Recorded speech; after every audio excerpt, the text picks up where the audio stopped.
เอาสวัสดีครับพี่น้องปองไปสุขคนมื้อนี้จะพาทุกคนมา ต่อแมงแต๊กๆเนี่ยบ่ฮู้ชื่อว่าแมงอิหยัง วิธีการเป็นยังไงอุปกรณ์ก็มีนี่แหละไม้นี่แหละวิธีการแต๊กนี่แหละเบิ่งนำกันว่าจิมาหรือบ่ติดตามชมไปนำกัน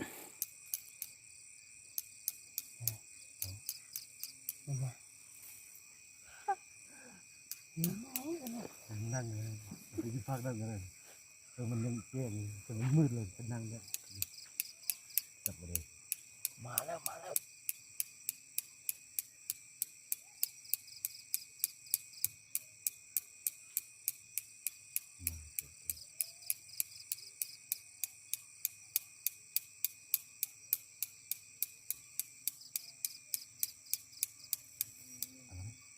สองมือโอ้บ่ได้ค่ะคิดยังไงรถบ่เห็นอันนี้เบิ่งกันว่ามันคือเป็นโมงนี้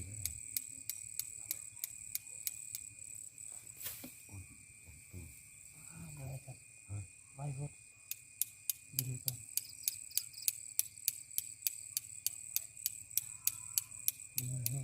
มีเห็นครับเนาะเกี่ยง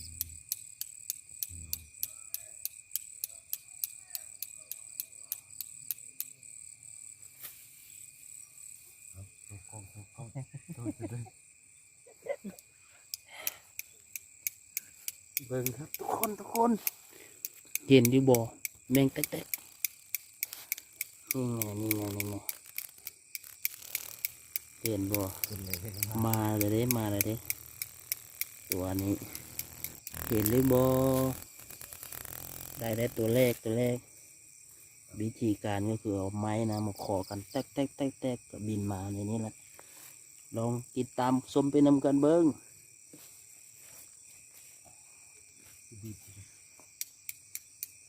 เอาเพียงออกมา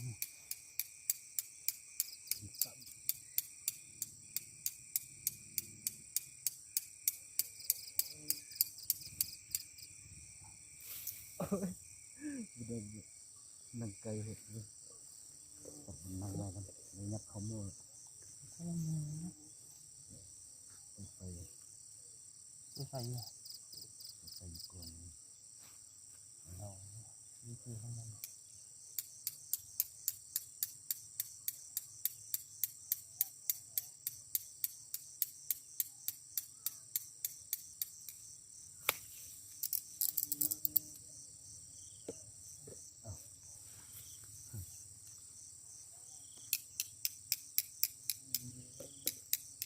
ดีเลยเริ่มจับได้แล้ว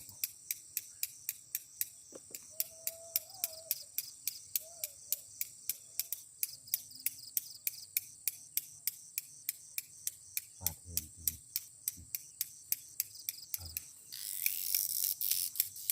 เป็นที่ปั๊มเป็น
เบิ่งวิธีการ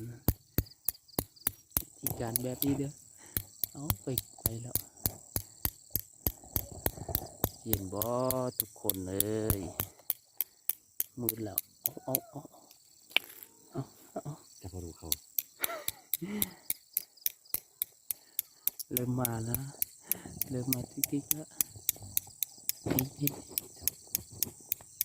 บุจับเสยเอาพี่ใส่นี่บ่ได้ เดินทางบนนั้น เดี๋ยวมาอยู่ใส่แล้วบินมาใส่แล้ว เป็นทางบนลุ่มเลย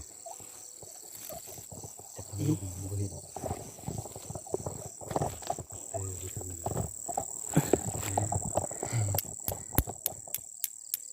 จีกันเคาะแล้วก็ไต่ไฟใส่ในนี้เด้อโอ้ดูติ๊ก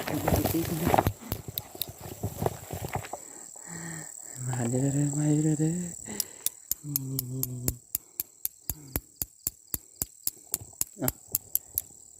โอ้ยจับเขาเสือ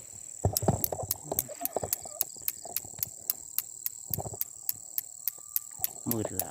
บ่เห็นละ มันจะมัดมุม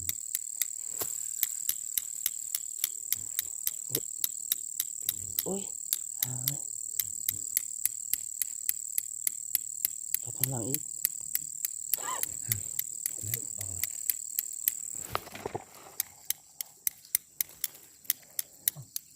ปิ้วเป่าทันเบิ่ง เอาอีกใส่ว่า สวดเลย ใส่ละ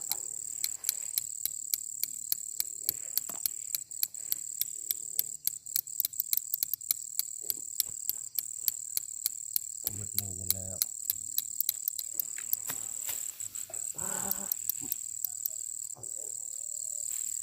โอ้ทัน ใส่ละ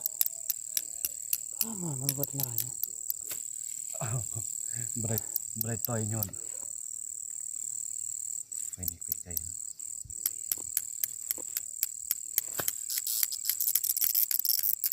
มันนี่มาลายจับมาได้ลายคุณทำมันส่งตัวนี่ทำพี่ โย่เอาให้ ตำในหอดดังหมดเลย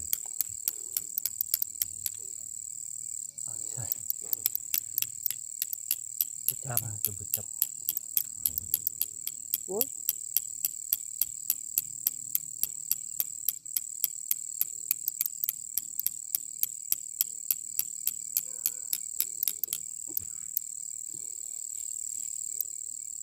สูง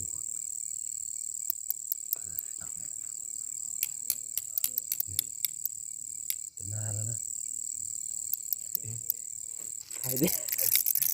โอ้ยน่า ตัวเขียวเป็นไม่ยังเขียวยังง่ายเอาจริง จับใส่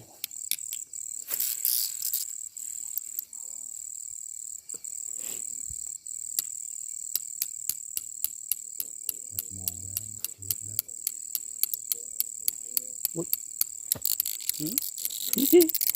จับบาจับเอิดนี่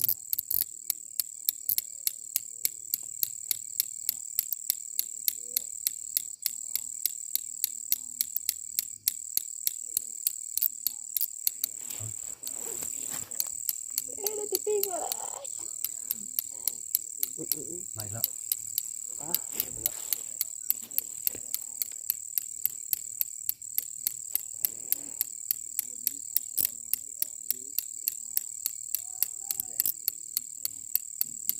ใช่ ตัดหน้ากันแล้ว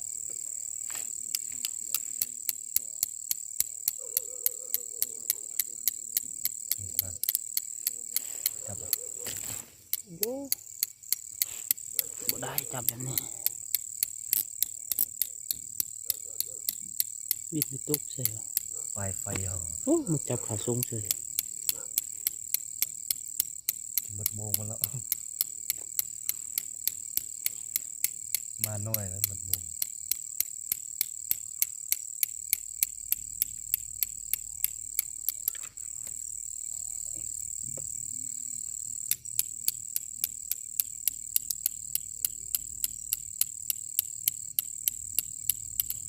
หมดแล้วเฮ้ยยังมาอีกตัวหนึง นี่แหละครับพี่น้อง หน่อยหนึ่ง แมงเต๊กๆหากก็เคยฮู้นี่แหละครั้งแรกหากก็เคยฮู้ว่าคอไม้เราจะมาแบบนี้ เอามือนี้เอาสำนีก่อนเด้อมืออื่นตามโซนนำกันเต็มอีก